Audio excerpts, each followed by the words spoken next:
Good morning. It's yet another beautiful Monday that we come before you to talk about matter sport, especially what happened over the weekend. Remember, we had the Kenya Open Golf Tournament that concluded yesterday, and of course the English Premier League, and also the national team Harambee Stars are on their way to Guinea-Bissau for the African Cup of Nations, the match against their host. But before we get into that, I've brought to you today two guests. One of them is Shadrack Odinga Andenga, our resident analyst, and of course one and the only one, Eric Ocheng, our sports reporter. They are both here in the studio. Gentlemen, welcome to today's sports chat. Thank you. Before we get into the main topic of the day, that is the Kenya Open, let's look first of all at Harambee Stars, who have just in the last 2 minutes, they have just left Nairobi for Guinea-Bissau for their African Cup of Nations qualifier in the match to be played in the capital Bissau. That is in Group E, and the second leg will be played here in Nairobi on Sunday. And gentlemen, Harambee Stars are on their way to Guinea-Bissau, 6-hour flight aboard a chartered plane. What are your thoughts, considering the last time out Harambee Stars were going to Cape Verde? The preparations were shambolic, but today they are leaving very early in the morning. Yeah, maybe just to cover up some of the previous mistakes, but I think it's a good thing, early preparations. But I have a problem with the contingent. We have 18 people that are traveling with the team. Some people are arguing that this is a huge number. This is a waste of public funds. You would have maybe taken maybe 3 other young players, try to expose them through that. But I don't have a problem with the Harambee Stars traveling early with the chartered plane. It's okay as long as the boys do what they have to do, because we're playing Guinea-Bissau, a team that is ranked 147. It's a lowly team. They were beaten home and away by Liberia. They were beaten home and away by Congo. So if worst comes to the worst, we probably should get a tie there. No, but then, Eric, we should give the federation at least the credit they deserve. Yes. They have really shortened the distance to Guinea-Bissau. 6 hours, that is good for the players, you think? Yeah. Corroborate Adenga's point. The preparation has been good, and I can tip Harambee Stars to win this. Because owing to what happened last time, it has not been easy going by the shoddy preparation they had towards the Cape Verde match. But now, at least there's light at the end of the tunnel. They're going to win. I can tip them for that. But we all know that there are no longer small teams in African football, or just it's very unpredictable. It's like the English Premier. But don't go there fast. but just before they left, they played against Posta Rangers. They were beaten. They lost 1-0 at Kamtoyo. So I don't. Some of the selection, the coaches are old. I'm not a coach, just like my friend Steven Mukanga usually tells me when we host the radio shows. He tells me, remind yourself you're not a coach and you've coached 0 games. So we cannot criticize. But selection of some of the players, I don't have a problem with selection of the players. Only have a problem with the backup goalie for Arnold. Even Arnold himself, I don't feel like he's fit for the match. I don't feel Boniface Oluoch would have been the second keeper. You've probably taken Saruni of Ulinzi Stars of Lucas Ndeche. Boniface Oluoch, the beginning of this season, he has played like, out of 7 games, he's played 1 game, and he's not fit, so I don't think he should have traveled. But I don't have the problem with the rest of the squad. I think to be patriotic, let's give Kenyans a thumbs up. Though some of the mistakes that we make, we should really highlight them. Like the 18 people that are traveling as a contingent. But they've got their destinations. We'll discuss about that. But viewers, Harambee Stars are leaving this morning for Guinea-Bissau, where they'll be joined by 10 professionals, players based abroad. And 2 of them will not make that squad to Guinea-Bissau. That is Paul Were, who plays for FC Kaloni in Greece, as well as Ayub Timbe, who plays for Lias in Belgium. They have picked Knox. They cannot join up with the team. But Victor Wanyama was in superb form yesterday when Southampton came from 2 goals down to beat Liverpool 3-2.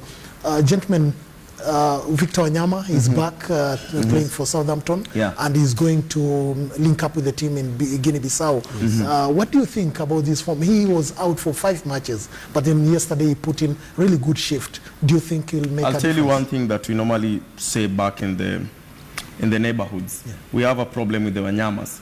We had a problem with McDonald Mariga when he played for Harambee Stars. That is not the way he played for Inter Milan. We have a problem with Victor Mugibi, and especially the skipper. The way he plays for Southampton, we need to see that that's the same way he should play for Harambee. Yeah, remember Didier Drogba when he gave Yaya Toure the armband at Ivory Coast? He told him this is one huge responsibility. You shine at Manchester City, people want to see you carry the elephants. So he plays the same way he played against Liverpool. We want to see that in Guinea-Bissau.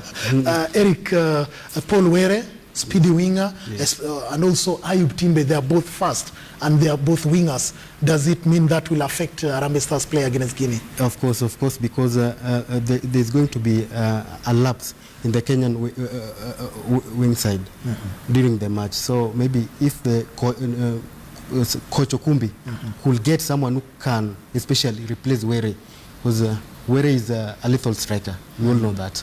The coach Stanley Okumbi has said that both players will be available for the return leg on Sunday. And remember, in that Group E is table, Zambia and Congo Brazzaville are topping that table. Kenya are placed third with a point.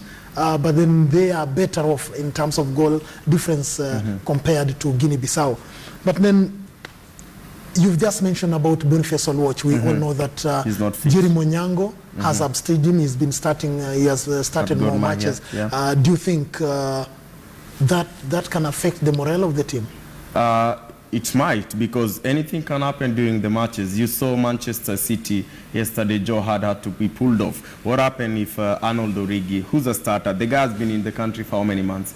He's not been in Norway, you know, so he doesn't have that season there. Yeah, but he doesn't have that much fitness. Why can't we pick a local guy who has that much fitness? You know, so I have a problem with the goalkeeping sector, because we're picking guys, yes, they have the experience, but no match fixing.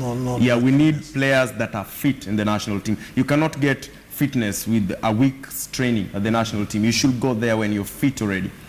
Let's now move to the English Premier League, where Manchester United hogged all the bragging rights yesterday when they played Manchester City at the Etihad Stadium with youngster United. They would go back. They would go back there and bet on those matches. But eventually, Manchester United won. Do you want to say, therefore, that Manchester United are on the rise and that Manchester City are on the downroll? Of course. You know me, I'm a Man U fan, but just to be honest with you, the win, I can say, gave us a lifeline. We can still top 4 lifeline. Of course, the Champions League. And I think it dimmed Man City's title hope. I can just completely. I don't think Manchester City are still in the title race. Why not? 7 games to go. Anything can happen, Robin Toskin. I mean, it's never over till it's over.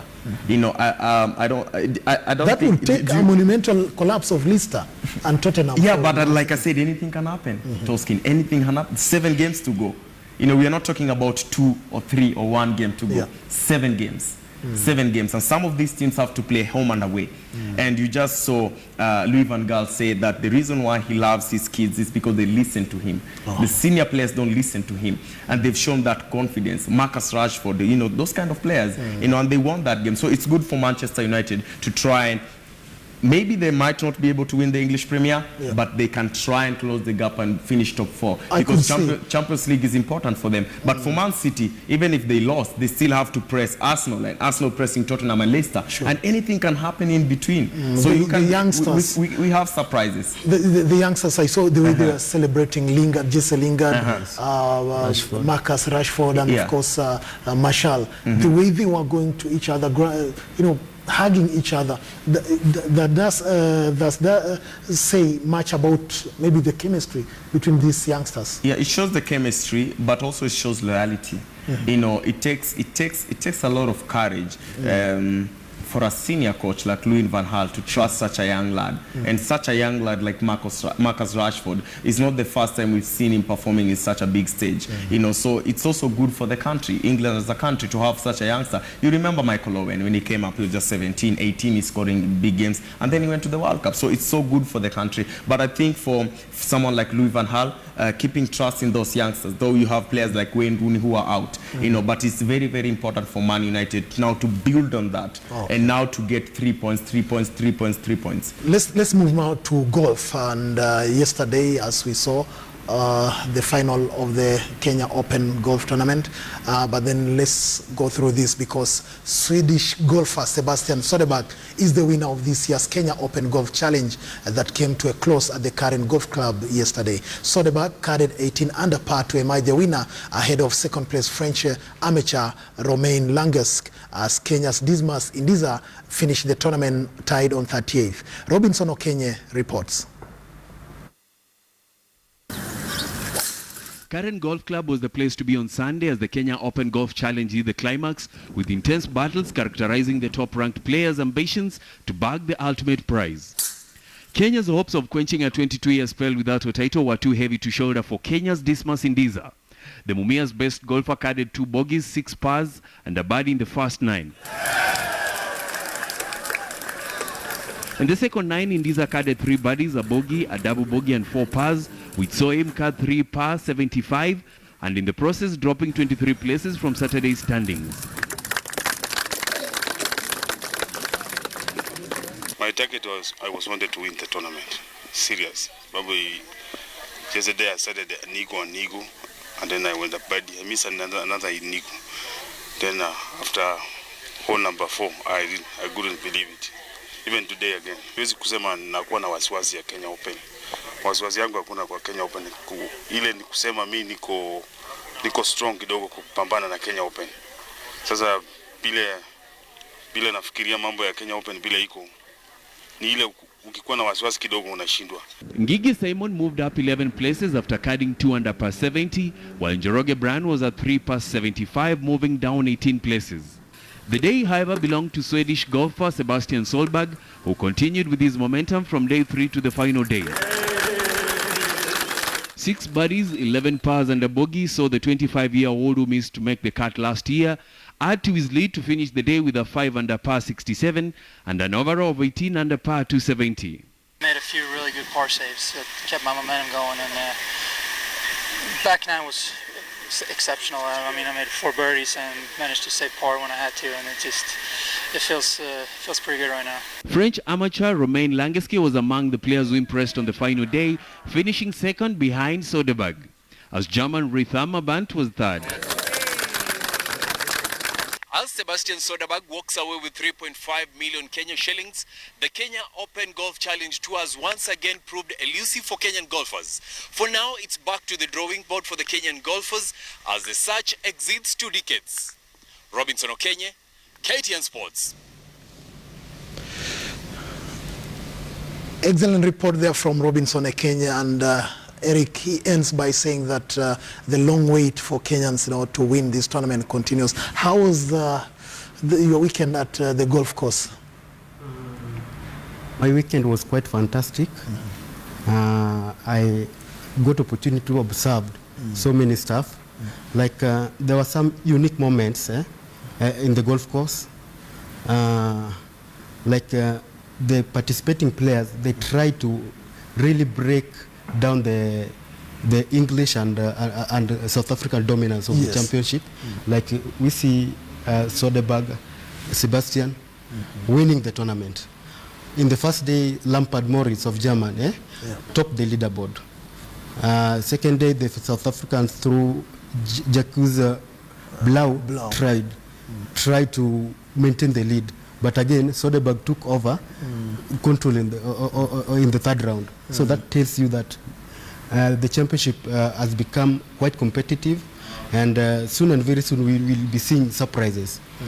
Secondly, for the first time, the championship accommodated international amateurs, the likes of Ronaldo Tile of Uganda, and Romain Langesk of France, who really went ahead to surprise guys by finishing runners-up position. You know, that was quite an achievement. And I can tell you, that guy, even probably next year we won't even see him here. He will be busy doing the European Tour Challenge. Yes. Yeah, the Standard newspaper, especially